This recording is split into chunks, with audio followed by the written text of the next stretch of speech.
So what is up mga kakids? So bagong araw, bagong vlog na naman ang aming gagawin ngayon. So mag-food trip vlog kami ngayon. Kasama ko ang isa sa mga pinakamalakas kumain sa aming grupo. Walang iba kundi ang aming pastor.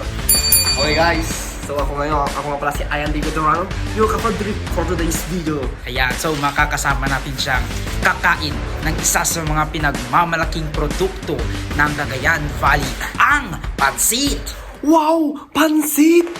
Yung pansit guys. So ready na ba kayong mabusog, maglaway at pagutom? Wow! Pansit! Yan, Mr. Medrano.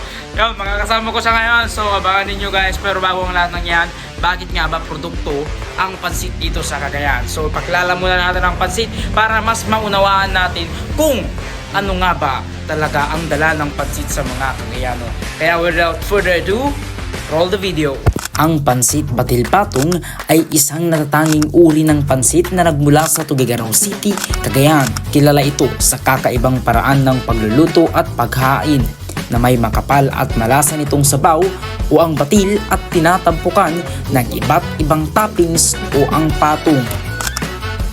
Kalaunan, ang pansit Batil Patong ay ipinasa na sa buong Cagayan at naging isang simbolo ng identidad ng Cagayano at dinarayo ng mga turista. Dahil sa abot kaya nitong presyo, malasa at nakakabusog na serving, ito ay naging paboritong pagkain ng mga tao. Yan, what's up mga kapids? Okay mga kapids, tayo ngayon ay punta sa pansiteria dito sa Alcala. Iyon, para tikman nga yung isa sa mga masasarap na pansitan dito sa Alcala. Tama! Ngayon, gutom na ako dahil hindi pa ako nagumagahan. Pinagandaan ko to, kaya kapids. Oo nga, pati ako hindi pa ako kumakain eh. Talaga Pagkanta natin to, kakain tayo ng malilamnam na pansit dito sa Alcala, Cagayan. Dahil marami pong nagsasabi na masasarap daw ang pansit dito sa Alcala. Kaya maghanap tayo ng isang pansitan na Tama, talaga namang makakapagpalaway sa atin. Nagkakrave ako ngayon ng pansit, kaya let's go! Let's go guys! Without further ado, tara na. So mag-helmet na tayo guys. Ay, kunin natin ng helmet. Okay, yan, paghanap tayo ng pansitan dito sa Alcala.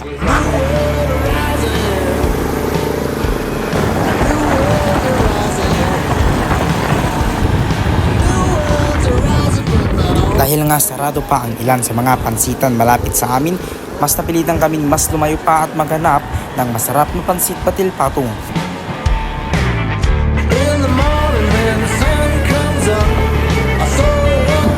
So ito, malapit na nga kami sa isa sa mga target namin pansitan.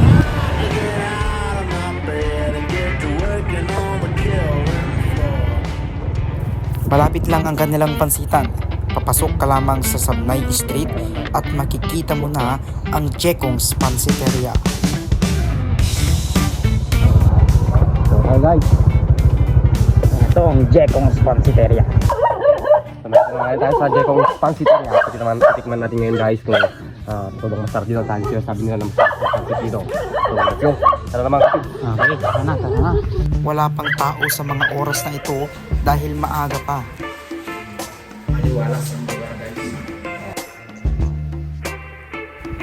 Ipapasilip din natin kung paano nila ginagawa ang masarap na pansit dito sa Jekong's Pansiteria. Sa halagang 150, makukuha mo na ang Overload Batil Patong. Ay, 150. Yung titikman natin yung pinakamasarap, yung pinaka-overload talaga. Yung 150 mas pinamungka. Yan. Yun, yung mas pinamungka. Yan, sa mga gusto pong mag-avail ng pansit, meron po silang contact number. So guys, ito mga kapis. Gas service ito. Anli sibuyas din ito. Kung maghiwa tayo ng sarili nating sibuyas. Sarili mong sibuyas dito. Ito pang...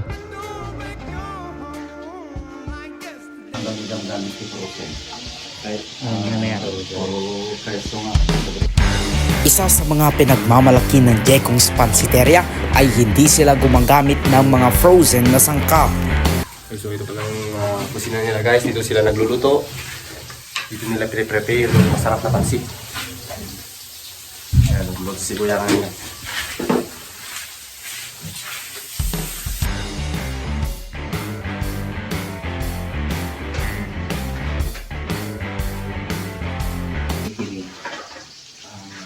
inaangkat namin sa wan.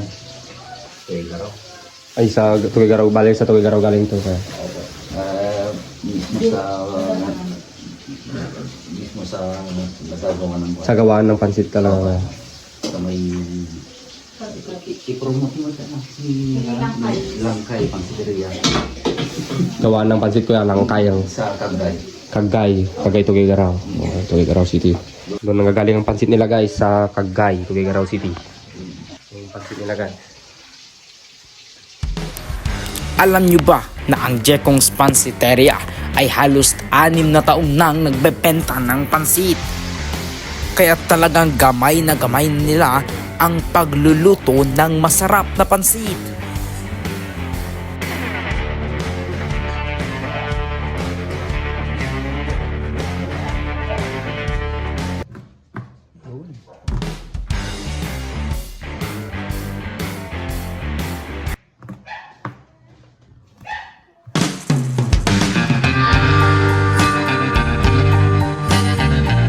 Wow! Pansit!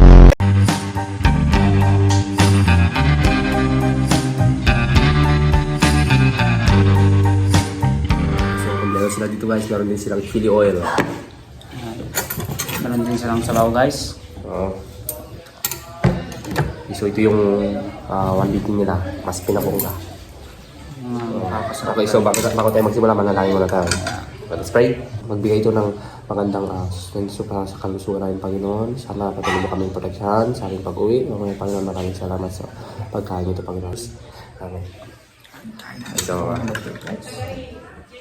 tayo guys? So, first bite guys. First bite. Wow! Pansit! Sabi guys, so, punta kayo dito guys, tingnan nyo kung Jekong's Pansiteria. Sarap. Sobra po.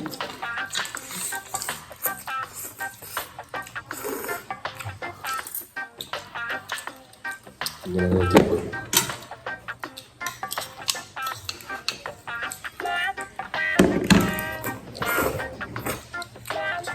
Sibuyas, kalamansi.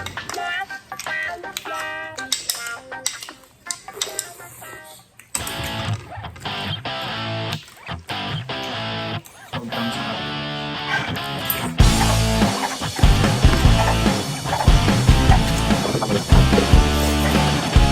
Ang ini-import pa nila ito guys sa Cagay, Tugigaraw.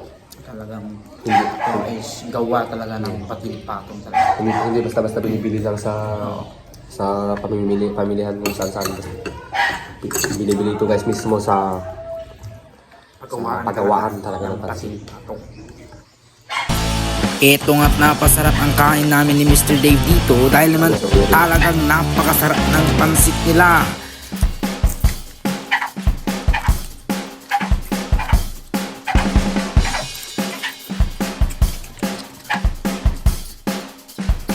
Alam nyo rin ba na sila lang dalawa ang nagmamanage sa Jekong's Pansiteria since 2019 pa?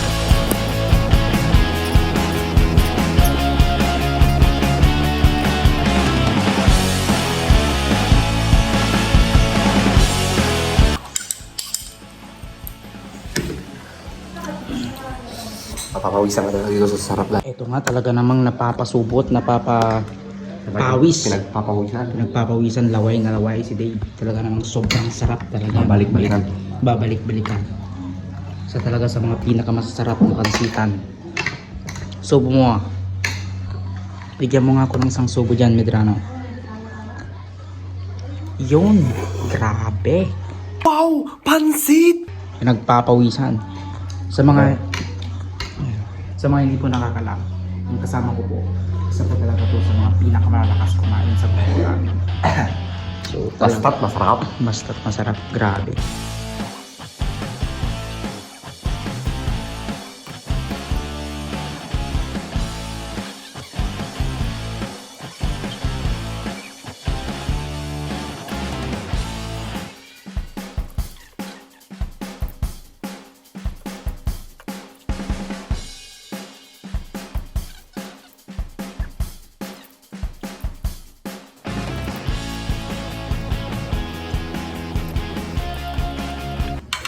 Pare, last bite.